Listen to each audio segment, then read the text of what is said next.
Hello pong muli, nagbabalik ang inyong lingkod, pinagpapawisan ang maestro panaderong gala.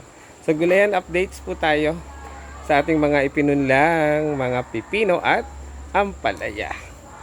Ayan, tingnan nyo po, ay ang ganda ng ating mga pipino at ampalaya. Tingnan nyo po, ang ganda ng tubo. Ayan, so tingnan nyo po yung pagpupunla natin. So, ito po yung gulayan tips. Ayan. Gardening tips. Pag magpupunla po tayo, hindi masyadong nakalubog. Hindi masyadong nakalubog yung buto.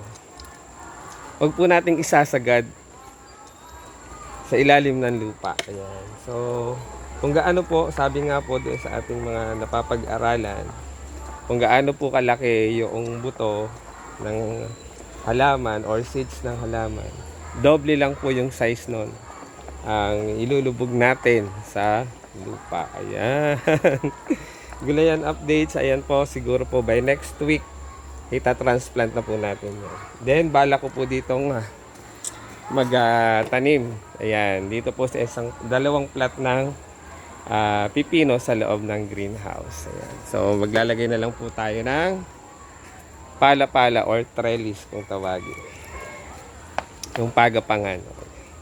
So naka-ready na rin po yung mga styro box natin para sa hydroponics na pechay. So mamaya ko po gagawin yan. Itutuloy po natin. So ayan. So konting tubig lang po. Sapat na yan sa ating mga punla or seedlings. Ayan. So ayan po, gulayan tips pong muli. So ayan po ang ating mga bagong baby pipino. At ito ang mga baby ampalaya.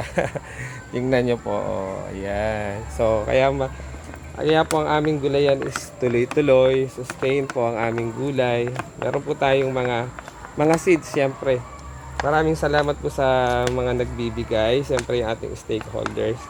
Ang DA, NUPA program. So, sa kanila po nanggagaling yan yung mga intervention na yan. Mga seeds, mga input, or gulayan inputs. Ayan. So gardening inputs, pataba, solution, ito po mga styro boxes, ito pong greenhouse. Ayan. Yung mga pananim po na mga seeds na lettuce, lahat ay iba't ibang uri ng gulay po. O seeds ng gulay ay nanggaling po sa kanila. Maraming salamat. Shout out po sa inyo, ma'am and sir. Ayan. So monitor po tayo. So ayan na nga po yun. O, yung ating mga pinunla. Pinunlang mga pipino at ampalaya. Ang ganda. Next week po natin i-transplant na yan. Ito na po yung set up natin. Dalawa pang styro boxes ng ayan. Ito naka-ready na po yung isa ng ating fresh pechay sa hydroponic. So ito na po yung updates. Ayan. So naglalakihan na po sila yung ating mga fresh pechay, ayan, ng mga baby pechay sa hydroponics. Ayan po. So ito po, bakante po yung isa kasi dito ko po ilalagay yung mga solution para hindi po nagagalaw. Kasi po ang mga pechay, lettuce, mustasa, once po na nagagalaw yung ugat niya, sensitive. Ayan. Na-stress po yan. Ayan, parang tao lang din na na-stress. Ayan, tingnan niyo po. So, dalawang box na po yan, styro box. Nagawa pa rin po ako doon ng 3 para 5 styro boxes. Ayan. At ngayon, ay updates po tayo. Ayan po. Ayan, mayroon nang nahilog na kamatis. I-harvest na rin po natin. Ayan. Ayan. Sa mahal ng kilo ng kamatis. Ayan. Bumaba na po ata ngayon. So, habang po ako ay nagmamonitor, ayan, nagdidilig din po ng ating mga fresh, ayan, lettuce, ayan po, oh. Gumagamit po tayo ng sprinkler para hindi tayo mapagod. At mas maganda po yung dilig ng water sprinkler. Ayan po ang aming fresh lettuce. Bili na po kayo, ayan, available na po ito. So doon sa mga lagi pong bumibili, nag-a-avail, only 25 pesos per cup na po or puno, ito, ng lettuce. Sa mga lagi po nag-a-avail. Ayan. Pero pag po kayo ay ngayon pa lang bibili at mag-a-avail ng aming fresh lettuce, 3 for 100 po yan. Ayan. Sa susunod po Ayan, mayroon na pong promo. Nagiging 4 na po. Nagiging 25 pesos na po. Kapag sa susunod na purchase po nila o pag-avail. Thank you for watching. Sana po ay na-entertain at sana po ay nasihan kayo.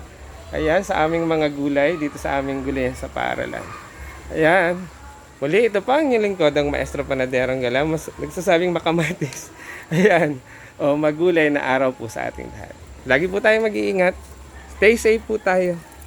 At ngayon po, tuloy ko lang po yung aking video o reels. So after ko pong mag-harvest, magdilig, mag-monitor, ngayon po, ito naman po.